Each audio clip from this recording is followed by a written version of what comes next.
mahasiswa Universitas Kristen Indonesia Maluku, Fakultas Teologi, Program Studi Teologi Kristen Protestan. Di sini saya akan membahas tentang materi eklesiologi tentang perspektif Amerika Utara. Kita masuk di subpokok yang pertama, gereja di Amerika Utara. Salah satu pendekatan sosiologis memberikan penjelasan tentang banyak perpecahan di antara gereja-gereja Amerika dalam hal perbedaan kelas dan konflik antara kurang beruntung dan elit. Mengikuti perspektif ini, sejarah agama di Amerika juga dapat diartikan sebagai serangkaian tantangan terhadap dominasi budaya Protestan yang ditawarkan oleh umat Katolik, Yahudi, dan penganut agama lain. Pada analisis semacam ini, dan dengan mudah mengakui bahwa agama dan bahkan spiritualitas ikut serta dalam satu atau lain cara dalam konflik sosial yang dihasilkan oleh distribusi, kekayaan, dan kekuasaan yang setara. Subpokok yang kedua, gereja di Amerika Serikat. Revolusi Amerika menghasilkan perubahan besar dalam organisasi dan pemahaman diri gereja-gereja di Amerika Serikat. Selama gerakan kebangunan rohani yang gencar pada abad ke-18 yang dikenal dengan kebangkitan besar, umat Kristiani dan koloni-koloni yang berbeda berkenalan satu sama lain, menemukan ikatan spiritualitas yang mempersatukan mereka dan mengalami kesadaran nasional baru yang menjadi faktor budaya penting yang mempersiapkan Amerika Revolusi. Kita masuk ke subpokok yang ketiga, denominasi. Denominasi adalah inovasi radikal. Revolusi Amerika mengalami eksperimen gerejawi yang benar-benar baru. Gereja-gereja Amerika mengatur diri mereka sendiri sebagai komunitas swadaya sukarela, dan sementara masing-masing percaya bahwa itu adalah ekspresi setia dari landasan Kristus. Namun, demikian masing-masing bersedia mengaku pluralitas gereja. Pada abad pertengahan, gereja merupakan bagian integral dari budaya nasional Eropa, menciptakan ritus, simbol, dan kesetiaan yang menyatukan seluruh benua. Dapat dikatakan bahwa gereja-gereja bebas di Inggris mengantisipasi pengaturan gerejawi Amerika yang baru. Namun, mereka bukanlah denominasi. Mereka hanya ditoleransi oleh mahkota dan gereja yang didirikan. Berdasarkan pengalaman Eropa, para sosiolog telah membuat perbedaan yang jelas antara gereja dan sekte. Menurut Max Weber, gereja didefinisikan dengan komunitas di mana mereka berada dan karenanya orang dilahirkan ke dalamnya. Sedangkan sekte adalah kelompok kecil yang dibuat oleh orang-orang yang telah memilih untuk menjadi anggotanya. Pembedaan antara gereja dan sekte berguna dalam studi agama Eropa, tetapi tidak menjelaskan pengorganisasian di Amerika Serikat. Kita masuk ke subpokok yang keempat, perspektif Amerika Utara. Sejak awal ada ketegangan di antara denominasi. Lagi pula, masing-masing mereka percaya bahwa iman dan pemerintahannya adalah ekspresi otentik dan Injil.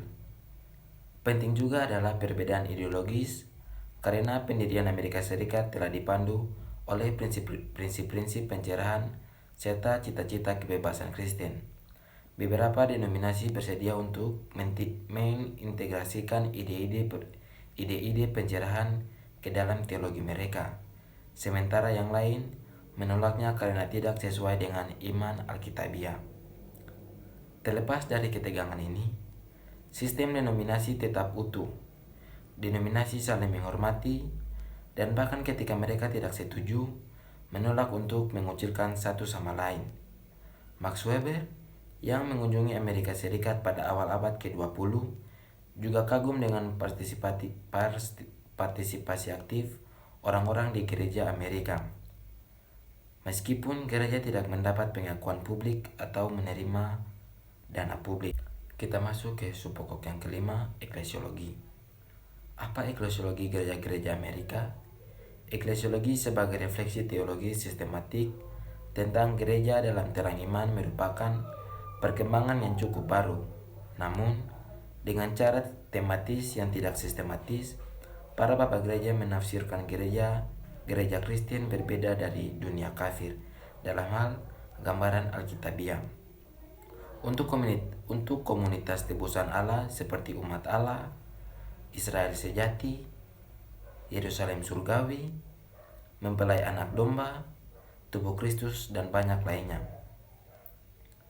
Apa eklesiologi denominasi Protestan di Amerika? Ini bukan topik yang menyibukkan mereka sebagai Protestan. Mereka menganggap gereja sebagai komunitas orang percaya. Masing-masing denominasi berusaha menunjukkan bahwa otoritasnya apostolik, yaitu sesuai dengan kesaksian Perjanjian Baru, sementara gereja-gereja terus berdebat tentang berbagai masalah teologis dan etis. Ketidaksepakatan eklesiologis mereka berkaitan dengan dasar otoritas gerejawi dan yang diwahyukan. Kita masuk ke subpokok yang ke-6, berperilaku sebagai denominasi. Karena agama denominasi sangat sesuai dengan aspirasi dan praktik orang Kristen Amerika, Katolik Roma, seperti yang pernah disebutkan sebelumnya juga ingin melihat diri mereka sebagai sebuah denominasi. Gereja Katolik Roma di Amerika diizinkan berperilaku sebagai sebuah denominasi, setia pada panggilannya yang unik, namun mengakui ekonomi keselamatan yang lebih luas. Gerakan yang sama menuju agama denominasi terjadi dalam sekte-sekte, yaitu dalam gerakan-gerakan keagamaan yang berseberangan dengan Protestantisme dominan, yang menganggap diri mereka sebagai satu-satunya pembawa kebenaran. Mereka mendukung demokrasi dan pemisahan gereja dan negara dan menginginkan umat Katolik menjalankan iman mereka dengan menjadi warga negara yang bertanggung jawab. Posisi mereka berseberangan dengan ajaran resmi gereja dan memprovokasi kontroversi yang hidup di Eropa. Kita masuk ke subpokok yang ke-7, menyelamatkan dunia. Pemahaman diri gereja-gereja Kristen di Amerika mencakup dimensi-dimensi tertentu. Robert Handy telah menunjukkan dalam sejarahnya tentang gereja-gereja Amerika bahwa semangat misionaris yang khas dan evangelikalisme telah mempengaruhi semua gerakan di Amerika. Dari mana mesianisme ini berasal? Revolusi Amerika sebagai penentuan nasib sendiri pertama yang berhasil dari suatu bangsa sebagai masyarakat yang egaliter dan demokratis, menimbulkan keyakinan di antara orang Amerika bahwa republik mereka adalah negara Tuhan sendiri, terletak di garda depan sejarah manusia, ditunjuk umat menjadi model bagi semua. Subpokok yang ke-8, gereja di Kanada. Kanada adalah dominion Inggris yang dibuat pada tahun 1867 dengan menyatukan beberapa koloni Inggris. Mereka termasuk koloni berbahasa Prancis yang didirikan oleh Prancis pada awal abad ke-17 dan setelah penaklukan Inggris tahun 1759 diserahkan ke kerajaan Inggris melalui Perjanjian Paris pada tahun 1763. Kanada adalah ciptaan politisi, pengusaha, dan perwakilan mahkota. Itu bukan produk dan gerakan di antara orang-orang. Kanada tidak pernah mengalami revolusi. Itu bergerak secara bertahap dari koloni ke dominasi ke negara otonom. Merekatkan dua peradaban Protestan Inggris dari Katolik Prancis, menghasilkan persatuan yang tidak pasti dan tidak setara tanpa simbol yang sama. Sampai hari ini, Kanada merupakan penggabungan dari dua sejarah yang berbeda. Dalam masing-masingnya, gereja telah memainkan peran yang berbeda. Kita masuk ke subpokok yang ke-9, Inggris di Kanada. Pendirian Kanada pada tahun 1867 berdampak besar pada gereja-gereja. Sementara mereka sebelumnya diorganisir secara terpisah di berbagai koloni. Mereka sekarang mendukung kesatuan politik yang baru dibentuk dan mulai membentuk organisasi nasional mereka sendiri. Gereja-gereja Kanada telah dan masih berbeda dari saudari Amerika mereka. Gereja Protestan Kanada bersifat konservatif, mendukung monarki, memahami diri mereka sebagai perpanjangan dari gereja Inggris, dan setelah konfederasi, mendukung identitas Kanada yang belum pasti. Kanada tidak memiliki agama sipil atau mitos nasional yang menyatukan orang Kanada yang berbahasa Prancis dan Inggris, dan mungkin mengilhami gereja-gereja Protestan dengan hasrat mesianis.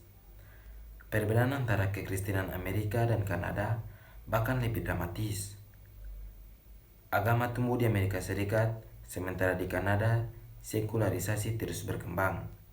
Bahkan di provinsi-provinsi berbahasa Inggris, gereja-gereja menyusut.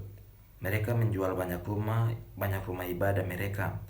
Mereka mengalami kesulitan keuangan, dan suara mereka tidak lagi dianggap serius oleh publik. Kanada tidak memiliki agama sipil, tidak memiliki mitos nasional, dan tidak memiliki rasa misi yang kuat di dunia. Sementara orang Amerika cenderung antusias dan idealis. Orang Kanada terkejut bahwa negara mereka masih bersatu.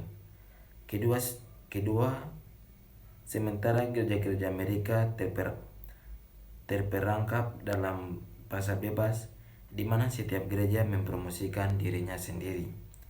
Ketiga, sama seperti orang Kanada memiliki rasa hormat yang sopan terhadap monarki sebagai institusi kuno yang tidak lagi relevan.